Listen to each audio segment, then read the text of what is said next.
America की राजनीति में भूचाल आ गया है। वो शहर जिसने डोनाल्ड ट्रंप को जन्म दिया, अब उसी ने उन्हें सबसे बड़ा झटका दे दिया है। न्यूयॉर्क ने चुना है एक ऐसा मेयर जो मुस्लिम है, भारतवंशी है और खुलकर समाजवादी सोच रखता है। ज़ोहरान ममदानी की ये जीत सिर्फ एक शहर की नहीं बल्कि पूरे अमेरिका के बदलते मूड की कहानी है। क्या ये 2026 के चुनावों से पहले ट्रंप के लिए खतरे की घंटी है और क्या अमेरिका एक नए राजनीतिक युग की तरफ बढ़ रहा है? आइए समझते हैं इस ऐतिहासिक जीत के मायने। नमस्कार, मैं हूं आसिफ इकबाल और आप देख रहे हैं वन इंडिया।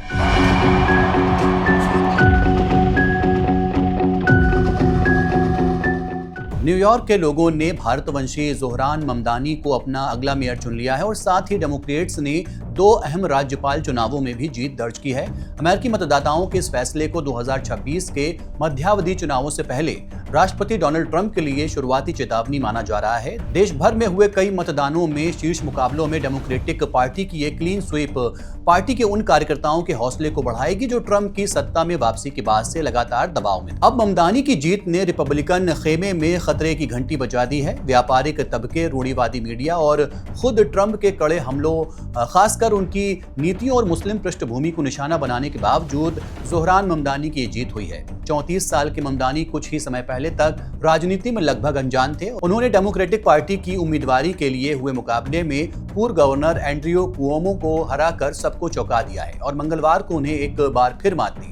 ज़ोहरान ममदानी को 50.4% जबकि उनके प्रतिद्वंदी एंड्रयू कुओमो को 41.6% वोट मिले। ममदानी न्यूयॉर्क सिटी के पहले मुस्लिम मेयर और इस पद पर पहुंचने वाले पहले दक्षिण एशियाई होंगे। आप उन्हें पहले भारतवंशी भी कह सकते हैं। एबिगेल स्पैनबर्गर वर्जीनिया की पहली महिला गवर्नर बनेगी, जबकि माइकी शेरिल न्यू जर्सी की पहली महिला डेमोक्रेटिक गवर्नर बनेगी। डेमोक्रेट गजाला हाशमी, जिन्हें वर्जीनिया की लेफ्टिनेंट गवर्नर बनने का अनुमान लगाया जा रहा है, अमेरिका के इतिहास में पहली मुस्लिम महिला होंगी जो किसी राज्य स्तरीय पद पर निर्वाचित होंगी। अपनी जीत के बाद ममदानी ने समर्थकों से कहा कि अगर कोई शहर इस देश को दिखा सकता है कि डोनाल्ड ट्रंप जैसे शख्स को कैसे हराया जाए तो वो वही शहर है जिसने उसे जन्म दिया। उन्होंने आगे कहा, राजनीतिक अंधकार के इस दौर में न्यूयॉर्क वो रोशनी होगा। वर्जीनिया और न्यू जर्सी में राज्यपाल पद की दौड़ में डेमोक्रेटिक पार्टी की जीत ने संकेत दिया है कि देश का राजनीतिक मूड बदल रहा है, ठीक उस वक्त जब अगले साल मध्यावधि चुनावों में कांग्रेस पर नियंत्रण की लड़ाई लड़ी जाएगी।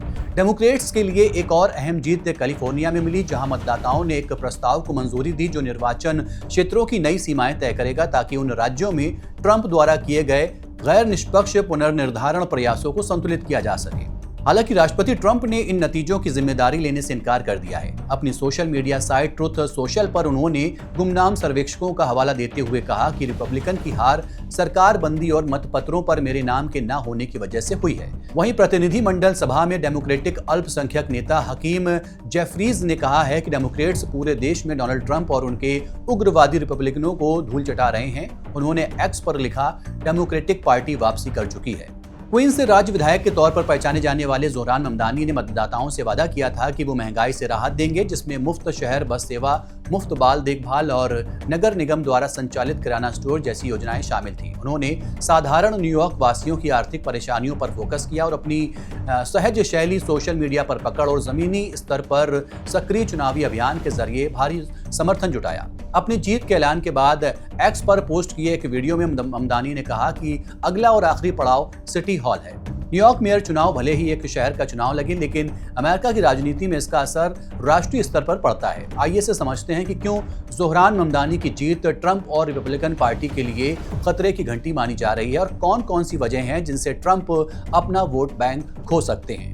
न्यूयॉर्क अमेरिका का सबसे बड़ा और असरदार शहर है। यहाँ की राजनीति का असर पूरे देश में मीडिया, नीति और जनमत पर पड़ता है। न्यूयॉर्क मेयर का पद देश में सबसे शक्तिशाली स्थानीय पदों में गिना जाता है। जब यहाँ एक वामपंथी, मुस्लिम और समाजवादी नेता भारी बहुमत से जीतता है तो ये बताता है कि अमेरिकी शहरी मतदाता अब ट्रंप की राजनीति से थक चुके हैं। ये जीत दूसरे बड़े शहरों जैसे लॉस एंजलिस, शिकागो या फिलाडेल्फिया में भी डेमोक्रेटिक लहर को हवा दे सकती है। ममदानी ने प्रचार के दौरान जिन मुद्दों को उठाया उनमें महंगाई, सार्वजनिक परिवहन, बाल देखभाल और आवास मुद्दे थे जिन पर ट्रंप प्रशासन की नीतियों को लेकर जनता नाराज है। ट्रंप की टैक्स नीतियां अमीरों के हक में मानी जाती हैं। शहरी मतदाता अब ऐसे उम्मीदवार चाहते हैं जो सामाजिक न्याय और आर्थिक समानता की बात करें, न कि ध्रुवीकरण की। ममदानी की जीत इसलिए भी ऐतिहासिक है क्योंकि वो न्यूयॉर्क के पहले मुस्लिम मेयर बनेंगे। अमेरिका में मुसलमान, दक्षिण एशियाई, अफ्रीकी अमेरिकी और लैटिन मतदाता अब पहले से ज्यादा राजनीतिक रूप से सक्रिय हैं। ट्रंप के इस्लाम विरोधी और प्रवासी विरोधी बयानों ने इन समुदायों को एकजुट कर दिया है। इन समुदायों का झुकाव अब डेमोक्रेटिक पार्टी की ओर और तेजी से बढ़ रहा है।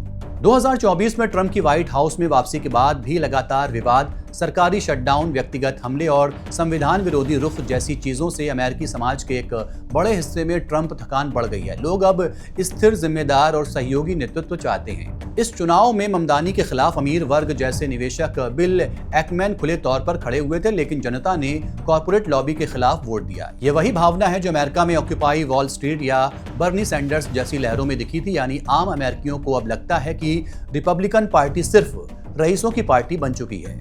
रिपब्लिकन कैंप में भी अब ट्रंप की नेतृत्व शैली को लेकर आंतरिक असंतोष है। कुछ पारंपरिक रिपब्लिकन अब ट्रंपवाद से दूरी बना रहे हैं। इससे पार्टी का संगठनात्मक ढांचा कमजोर हो रहा है और ट्रंप की एक तरफा पकड़ टूटने लगी है। ममदानी जैसे युवा, वैचारिक और सोशल मीडिया सेवी नेता डेमोक्रेटिक पार्टी के लिए एक नया चेहरा और नया नैरेटिव पेश कर रहे हैं। समानता, पर्यावरण और सार्वजनिक सेवाओं पर निवेश ये डेमोक्रेट्स को फिर से जनता की पार्टी के तौर पर स्थापित करने का मौका देता है, जो ट्रंप की ध्रुवीकरण वाली राजनीति के ठीक उलट है।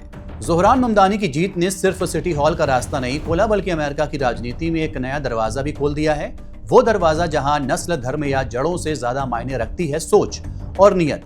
और शायद यही वो संदेश है जो न्यूयॉर्क ने ट्रंप और पूरी दुनिया को भेजा है। फिलहाल के लिए इतना ही। देखते रहिए one India. Subscribe to One India and never miss an update. Download the One India app now.